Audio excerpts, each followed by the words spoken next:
श्रावणातील पहिला सोमवार उद्या असणार आहे. तर या श्रावणी सोमवारी महादेवांची विशेष पूजा आणि व्रत केल्यामुळे महादेव लवकर प्रसन्न होतात आणि आपल्या सर्व इच्छा पूर्ण करतात. त्यामुळे श्रावणातील सोमवारी शंकरांची पूजा आणि उपासना केली जाते. श्रावणातले सोमवार अत्यंत महत्त्वाचे मानले जातात, कारण पौराणिक कथेनुसार पार्वती मातेने या महिन्यात कठोर व्रत करून भगवान शंकरांना प्राप्त केलं होतं. त्या कारणामुळे हा महिना भगवान शंकरांना अत्यंत प्रिय आहे असे सांगितले जाते. तसे तर श्रावणातला प्रत्येक दिवस हा शुभ आणि महत्त्वाचा मानला जातो. मात्र यातील सर्वात महत्त्वाचे व्रत म्हणजे श्रावणी सोमवार. तर श्रावणी सोमवारी भगवान शंकरांची साध्या सोप्या पद्धतीने घरच्या घरी पूजा कशी करावी, जेणेकरून महादेव आपल्यावरती लवकर प्रसन्न होतील, तसेच कोणत्या मंत्रांचा जप करावा, शिवमूठ कोणती, ती कशी अर्पण करावी, अर्पण करताना कोणता मंत्र म्हणावा आणि कोणत्या सेवा करायच्या आहेत, यासंबंधीची संपूर्ण माहिती व्हिडिओमध्ये सांगितली आहे. तर व्हिडिओ शेवटपर्यंत बघा. आणि हो, चॅनलवर नवीन असाल तर सबस्क्राईब करायला विसरू नका. हॅलो नमस्कार, स्वागत आहे तुमचं आपल्या श्री गणेशाय चॅनलमध्ये. सर्वांना श्री स्वामी समर्थ. तर श्रावणातील प्रत्येक सोमवारी आपल्याला महादेवांची विशेष पूजा करायची आहे. ही पूजा तुम्ही देवघरात करू शकता किंवा इतर ठिकाणी पाटावरती किंवा चौरंगावरती मांडणी करून देखील करू शकता. तर सकाळी लवकर उठून घराची साफसफाई करावी, त्यानंतर स्वच्छ स्नान करावे. शक्य असेल तर स्नान करताना पाण्यामध्ये थोडंसं गंगाजल मिसळा, जेणेकरून शरीर शुद्धी होते. स्नान स्वच्छ झाल्यानंतर आपल्याला शक्य असल्यास पांढरे वस्त्र परिधान करायचे आहे, कारण महादेवांना पांढरा रंग अतिशय प्रिय आहे.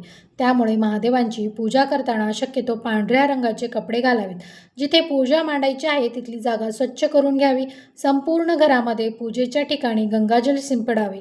रोजची देवपूजा करून घ्यावी. श्रावणी सोमवारी उपवास करावा. त्यानंतर आपण महादेवांची पूजा करू शकतो.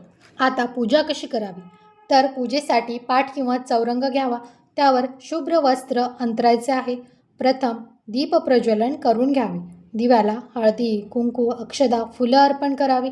नमस्कार करायचा आहे. त्यानंतर आपल्याला गणपती बाप्पांची स्थापना करायची असते. गणपती बाप्पांना स्नान घालावे. इथे तुम्ही गणपतीची मूर्ती घेऊ शकता किंवा सुपारी स्वरूप गणपती बाप्पा घेतले तरी चालेल. गणपती बाप्पांना प्रथम पाण्याने, त्यानंतर पंचामृताने अभिषेक करावा. हे सगळं करत असताना आपल्याला ओम गणपतये नमः या मंत्राचा जप करू शकता. त्यानंतर गणपती बाप्पांची मूर्ती स्वच्छ करून ती विड्याच्या पानावर किंवा थोडेसे तांदूळ ठेवून त्यावरती स्थापित करावी. गणपती बाप्पांना हळदी, कुंकू, अक्षदा, फुलं अर्पण करावी. दुर्वा अर्पण करायचे आहे आणि गणपती बाप्पांना गुळ खोबऱ्याचा नैवेद्य दाखवायचा आहे. मनोभावे नमस्कार करायचा आहे. श्री गणेशाय नमः. गणेश पूजन झालं की मग आपण महादेवांची विधिवत पूजा करायची आहे. एक तामण घ्यायचं आणि त्यामध्ये आपल्याला महादेवांची पिंड म्हणजेच शिवलिंग ठेवायचं आहे आणि त्यावरती आपल्याला अभिषेक करायचा आहे. सर्वात आधी शुद्ध पाण्याचा अभिषेक करायचा. महादेवांना जलाभिषेक अत्यंत प्रिय आहे. अभिषेक करताना ओम नमः शिवाय या मंत्राचा जप करायचा आहे. त्यानंतर पंचामृताने किंवा गाईच्या कच्च्या दुधाने अभिषेक करायचा. शक्यतो महादेवांना कच्च्या दुधाने अभिषेक घालावा. थंड पदार्थाने अभिषेक घातलेला महादेवांना अतिशय प्रिय आहे. आता हे सगळं करत असताना आपल्याला ओम नमः शिवाय, ओम नमः शिवाय हा मंत्र म्हणत आपल्याला अभिषेक करायचा आहे. त्यानंतर परत एकदा शुद्ध पाण्याने आपल्याला शिवलिंगावरती अभिषेक करायचा आहे. मूर्ती स्वच्छ धुवून पुसून घ्यावी. ती एका तामणामध्ये स्थापित करावी. आपण महादेवांना प्रिय असणाऱ्या गोष्टी अर्पण करणार आहोत. ज्या ज्या गोष्टी महादेवांना प्रिय आहेत त्या आपण शिवलिंगावरती वाहायच्या आहेत. शिवलिंगाची जी निमुळती बाजू आहे ती उत्तरेकडे येईल, या प्रकारे आपल्याला हा शिवलिंग ठेवायचा आहे. आता हे सगळं करणं जरी शक्य नसेल तर मग तुम्ही फक्त पाण्याने महादेवांना अभिषेक घालू शकता. तर महादेवांना जलाभिषेक अतिशय प्रिय आहे. त्यानंतर मूर्ती आपल्याला ठेवून घ्यायची आहे. मूर्तीला चंदन, अष्टगंध, भस्म लावायचा आहे. हळदी कुंकू महादेवाच्या पिंडीवरती अर्पण करू नये. त्यानंतर अक्षदा अर्पण करावी. पांढरे वस्त्र घालायचं आहे. त्यानंतर महादेवांना अत्यंत प्रिय असलेली पांढरी फुले या दिवशी शिवलिंगावरती आपण वाहायची आहेत. तसेच या दिवशी तुम्हाला जर धोत्र्याचे फळ किंवा धोत्र्याचे फूल भेटलं तर ते सुद्धा महादेवाच्या पिंडीवर अर्पण करावं. तसेच महादेवांना प्रिय असणारी बेलाची पानं या दिवशी आपल्याला अर्पण करायची आहेत. कोणत्या वस्तू महादेवांना प्रिय आहेत, आपल्याकडे ज्या कोणत्या उपलब्ध आहेत त्या वस्तू आपण शिवलिंगावरती या दिवशी अर्पण करायच्या आहेत. संपूर्ण पूजा होईपर्यंत ओम नमः शिवाय, ओम नमः शिवाय या मंत्राचा जप करत राहायचा आहे. त्यानंतर आपल्याला शिवमूठ अर्पण करायची आहे.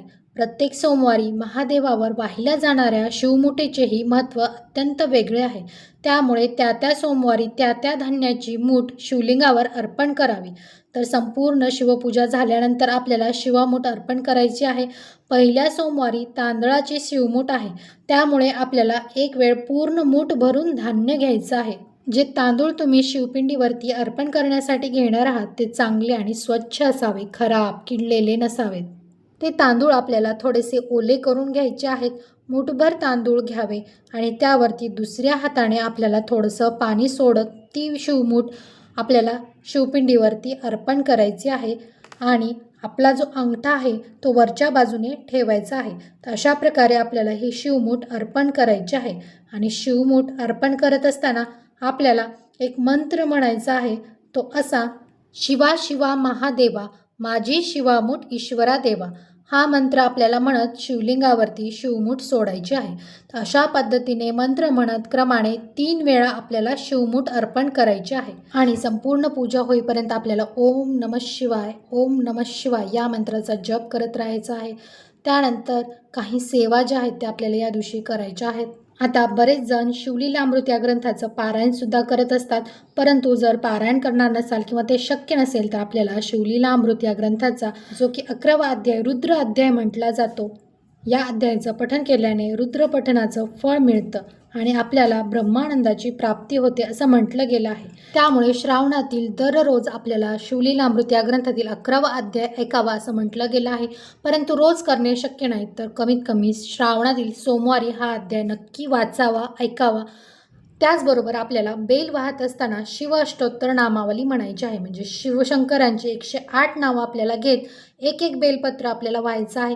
किंवा जर हे शक्य होत नसेल तर ओम नमः शिवाय म्हणत तुम्ही एक बेलपत्र वाहू शकता. त्यानंतर एक माळ आपल्याला महामृत्युंजय मंत्राची करायची आहे.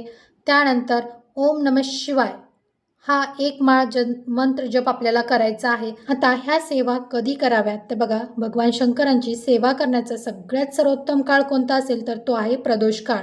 म्हणजेच काय तर दुपारी 4:30 ते संध्याकाळी 7-7:30 वाजेपर्यंतचा काळ तुम्ही या सेवा करू शकता. पण जर तुम्ही दिवसभर कधीही सेवा करू शकता. ब्रह्ममुहूर्तावर करा, 10च्या आधी करा किंवा दुपारी करा किंवा मग संध्याकाळी केलं तरी चालेल. त्यानंतर आपल्याला धूपदीप दाखवायचा आहे, आरती करायची आहे. नैवेद्यामध्ये मग तुम्ही दूध साखरेचा खडी साखरेचा नैवेद्य दाखवू शकता किंवा काहीतरी गोडाचा पदार्थ नैवेद्यामध्ये दाखवू शकता. तसेच या दिवशी आपल्याला श्रावण सोमवार दिवसभर उपवास करायचा आहे आणि सायंकाळी उपवास सोडला जातो. तर प्रत्येक सोमवारी महादेवांचे ध्यान करून व्रत ठेवावे आणि एका जागी बसून सात्विक भोजन करावे. तर श्रावण सोमवारी शिवमुठीचं व्रत हे अत्यंत फलदायी असतं. अशा या श्रावण महिन्यात महादेवांची पूजा आणि व्रत केल्यामुळे महादेव लवकर प्रसन्न होतात आणि पूजेचे तात्काळ फळ आपल्याला मिळते. श्रावण महिना म्हटलं की निर्मळ वातावरण, पवित्र महिना आणि शिवभक्तीसाठी तर त्यांच्या आराध्य महादेवांना प्रसन्न करण्याचा महिना. या महिन्यात अनेक प्रकारची व्रतवैकल्य केली जातात. श्रावणी सोमवारी महादेवांची पूजा, मंगळवारी मंगळागौरीचं व्रत, श्रावणी शुक्रवारी जीवतीची पूजा अशी अनेक व्रतं केली जातात. या महिन्यात अनेक स्त्रिया आपल्या पतीसाठी, कुटुंबासाठी अशी व्रतवैकल्य अगदी आनंदाने करतात. कारण शंकर भोळा आहे.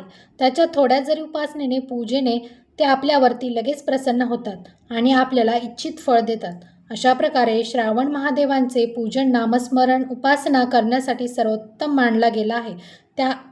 त्यामुळे श्रावणी सोमवारला विशेष महत्त्व प्राप्त झाले आहे.